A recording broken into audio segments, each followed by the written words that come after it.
Assalamualaikum warahmatullahi wabarakatuh. Salam sejahtera untuk kita semua. Orang yang paling berpengaruh dalam hidup saya, yang pertama adalah kedua orang tua saya. Kenapa mereka begitu berpengaruh?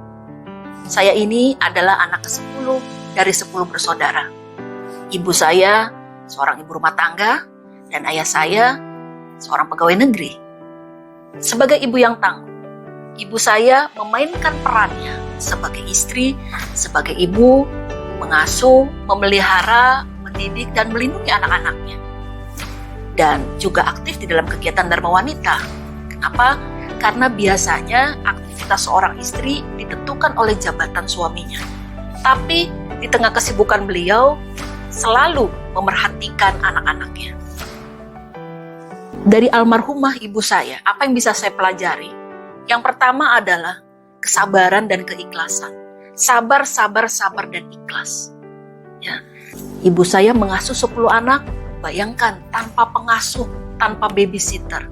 Dengan segala keunikan anak-anaknya, memastikan keadaan anak-anaknya dalam keadaan sehat dan baik dalam segala hal.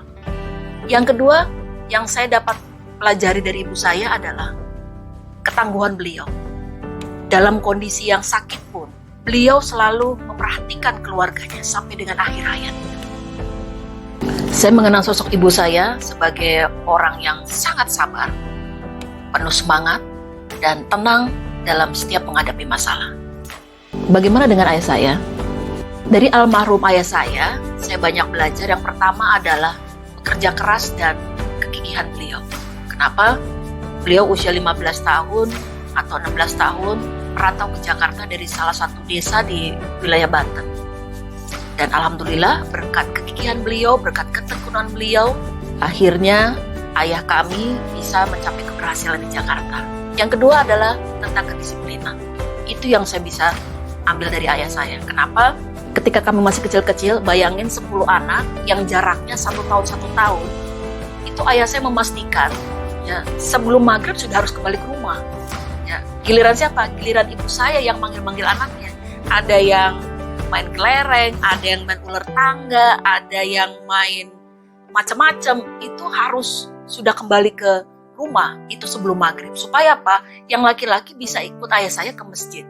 Yang perempuan bisa sholat di rumah. Ataupun mau ikut, boleh ke masjid bersama ayah saya. Yang saya paling ingat adalah ayah saya berpesan harus rajin sholat dan rajin mengaji. Yang ketiga adalah ketegasan beliau. Di tengah kesibukannya, ayah kami selalu menjadwalkan untuk ngobrol bareng dengan ke-10 anaknya. Apa aja yang diobrolin? Macam-macam, semuanya. Ya, tentang keberhasilan-keberhasilan kami pada hari itu, kenakalan-kenakalan kami pada hari itu, semuanya diceritain. Dan tak segan ayah kami memberikan konsekuensi jika ada anak yang melanggar ataupun anak yang nakal. Dan ketegasan inilah yang menginspirasi saya. Tegas tapi ramah, hangat dalam berinteraksi.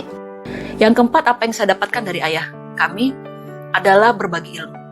Sebagai ketua masjid di salah satu bilangan di daerah Jakarta Selatan, beliau tak bosan-bosan memberikan ceramah, memberikan siar-siar positif kepada masyarakat sekitar. Kami mengenang ayah kami sebagai sosok yang rendah hati, kalem, berwibawa, gagah, dan sangat karismatik. Terbukti bahwa cinta seorang ibu itu menenangkan dan cinta seorang ayah itu menguatkan. Dan hal inilah yang menjadi alasan saya untuk terus bergerak bagaimana memberikan pengalaman baik saya kepada seluruh keluarga di Indonesia. Dan ada lagi 2 orang yang berpengaruh dalam hidup saya. Mereka yang terus memberikan semangat kepada saya, memberikan motivasi kepada saya, memberikan doa-doa terbaiknya, dan memberikan kepercayaan penuh kepada saya. Dialah suami tercinta saya dan anak kami tersayang. Karena mereka adalah energi saya.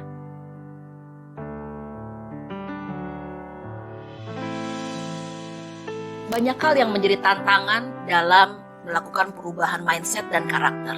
Di antaranya adalah sikap mental yang bertumpu pada kenyamanan pada diri orang tersebut. Yang sudah mendarah daging, sehingga sulit dirubah. Karena sebenarnya perubahan itu berawal dari dirinya sendiri. Bukan dari saya, bukan dari orang lain.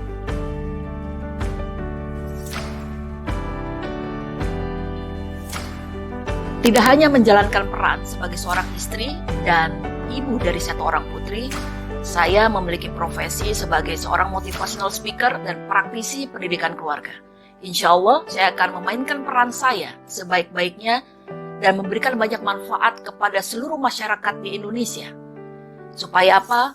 Supaya anak-anak mereka menjadi anak-anak yang sehat, yang beriman dan bertakwa kepada Tuhan Yang Maha Esa, menjadi anak-anak yang memiliki karakter, menjadi anak yang mandiri, bertanggung jawab dan nasionalis, serta memiliki ketahanan diri yang tangguh. Kenapa? Karena ketahanan pribadi dan ketahanan keluarga menjadi tumpuan ketahanan nasional.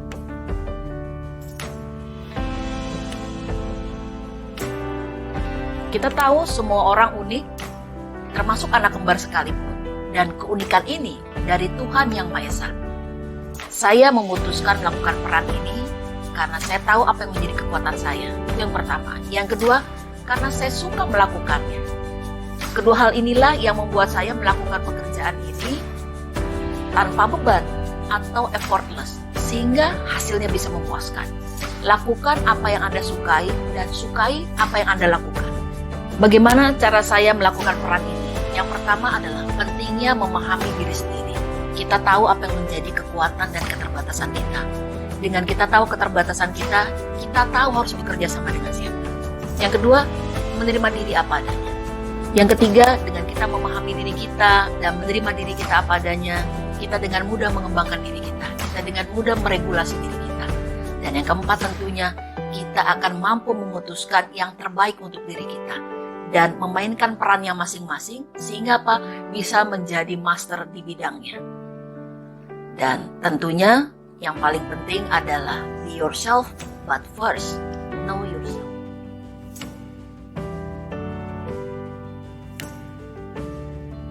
5M sebagai pesan baik untuk wanita di seluruh Indonesia. Yang pertama adalah memiliki karakter. Buya Hamka pernah berpesan, kecantikan yang abadi terletak pada keelokan adab dan ketinggian ilmu seseorang, bukan terletak pada wajah ataupun pakaiannya. Artinya apa? Menjadi seorang wanita yang pertama dan utama adalah harus punya adab, harus punya karakter. Karena apa? Banyak hal yang dapat menjatuhkanmu, tapi satu hal yang bisa menjatuhkanmu adalah sikapmu sendiri. M yang kedua adalah menjadi otentik. Jadilah versi terbaik dari dirimu dan jangan pernah menjadi orang lain. M yang ketiga adalah memberikan manfaat untuk diri sendiri, untuk keluarga, untuk bangsa dan sesama. Pakai hati, berpikir positif, tetap optimis dan antusias dalam memberikan ide-ide praktek baik kepada sesama. M yang keempat, menjadi individu yang berdaya dan bertumbuh. Teruslah belajar dan berkarya dengan memantaskan diri sesuai zamannya. Belajar kapan saja, di mana saja, menggunakan media apa saja, dengan siapa saja, termasuk dengan anak kecil sekalipun.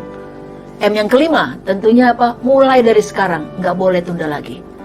Kartini sudah memulainya, kita melanjutkan. Teruslah berkarya untuk Anda semua. Tetap bahagia, sehat selalu, salam cerdas dan mencerdaskan. Wassalamualaikum warahmatullahi wabarakatuh.